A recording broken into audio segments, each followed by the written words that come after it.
Welcome to Illuminati Silver. We tell the truth about silver. Today is Saturday the 11th of December 2021 and we're publishing our gold and silver weekly update for the week ending the 10th of December.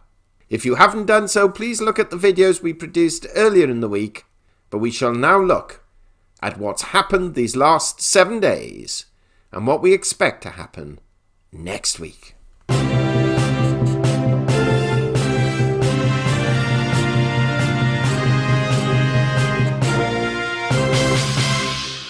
Gold fell $1 last week, falling from $1,784 to $1,783, having hit a high of $1,793 and a low of $1,770, a fall of just 0.06%. In sterling terms, gold finished the week at £1,344. That's down £4. And in euros, it closed at €1,575. That's down €2. Silver fell 37 cents, falling from 22.57 to 22.20, having hit a high of 22.62 and a low of 21.84, a fall of 0.4%. In sterling terms, silver closed at £16.74. That's down 31 pence. And in euros, it closed at 19.62 euros, and that's down 0.33 euros. The gold to silver ratio rose from 79 to 1 to 80 to 1. It's been some time since that ratio was in the 80s. Bitcoin rose $600 and currently stands at $48,721. The Dow Jones closed on Friday at 35,970, up 216 points on the day, but up 1,390 points on the week. The S&P 500 closed up 44 points at 4,712, and it was up 174 points on the week. The Nasdaq Composite closed at 15,630, up 113 points on the day and up 545 points on the week. So a pretty good week for equities and a little surprising in view of the FOMC meeting due next week. But in fact, it really only just managed to reverse the losses of the previous 2 weeks. Brent crude, looking at oils, closed at $75.15, up $5.27 on the week, and WTI crude closed at $71.67. That's up $5.41 on the week, when we were hoping that perhaps oil prices would stay under 70.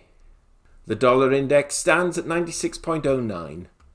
That's down just 0.02 on the week. In other words, virtually unchanged.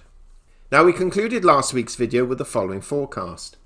Quote, we see gold trading between 1725 and 1825, with 1700 to 1850 as outliers, and silver trading between $21.75 and $23.75, with $21 and $24 as outliers. Well, gold traded well within our normal range without even attempting to move into outlier territory, and in fact, it was a rather boring week because gold just moved some $23 between its high and low. Silver also traded within its normal trading range, as we predicted, and its difference between its high and its low was just 78 cents. Quite disappointing in view of what actually went on last week, the data of which we shall cover in a moment. Now, please continue to notice the deterioration of silver against gold, with silver now coming off worse. And now we've got a gold to silver ratio just entering into the 80 territory. We would not be surprised over the coming weeks to see that rise even further. Looking at the economic data, we could see, as we reported in our daily updates, that consumer credit fell $11 billion over the past month, and initial jobless claims also went down this past week.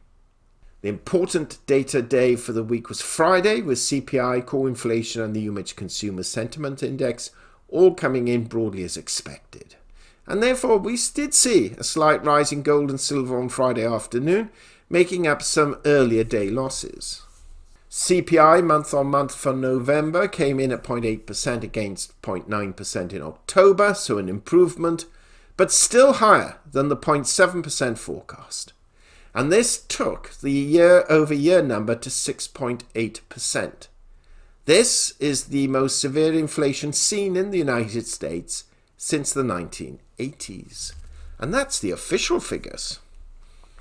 Reuters also reported that, quote, gold gained on Friday as its safe haven appeal was boosted by elevated US consumer prices, which also cooled some bets for aggressive interest rate hikes, since the jump in inflation was not as big as expected, unquote. So this past week we've seen gold trading broadly flat, and short of a geopolitical black swan, it may consolidate around current levels for a short time yet. That said, as we shall see in a moment, we have the FOMC announcement on Wednesday, and that will no doubt set the scene for the remainder of this year, which is only a few weeks. Silver prices are predicted by some to be currently oversold, basing that judgment on the fast stochastic. That said, what's happening economically to boost it, we ask? A weaker dollar? No, that's not happening. An increase in global productivity? Hardly. No, it's a tough one to be too enthusiastic, taking the very short term into account. Now, technically, on silver, we have resistance at the 10-day moving average of $22.44. Support levels vary, but should silver break below 22 and hold, then ultimately $20 could be in sight. On the upside, if we can get past $27, then we could see a quick rise to 30, but that's not going to happen anytime soon. So let's take a look at the economic data being announced by the United States. On Monday, nothing scheduled. Tuesday, producer price index for November. That'll be interesting. But Wednesday is the important day, and Thursday. Wednesday, we have retail sales, import price index for November, the Empire State Manufacturing Index for December, and then, of course, the all-important FOMC announcement, followed by Jerome Powell's press conference.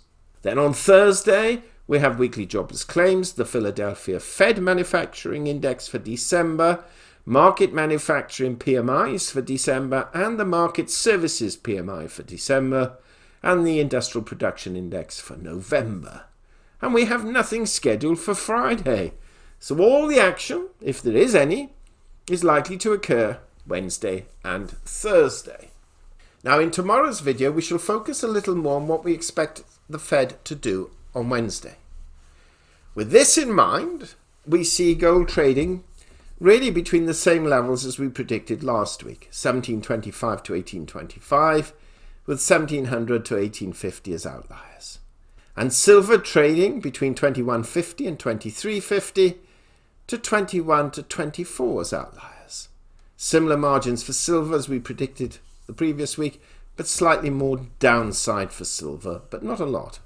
What do you think? Where do you think these prices are going to trade this coming week? Do let us know your thoughts. Meanwhile, thank you so much for listening. If you haven't already done so, please subscribe to our channel, not forgetting to press the bell sign so you're notified of our videos as and when they're published. Look out for our video tomorrow. And finally, we wish you a safe, enjoyable weekend and prosperous week ahead. Illuminati silver owners come from a background of banking, international wealth management and economics. Having now retired from these worlds, we are not qualified to give investment advice. Therefore, this and other productions must not be deemed to be giving such advice and merely represent the personal views of its owners.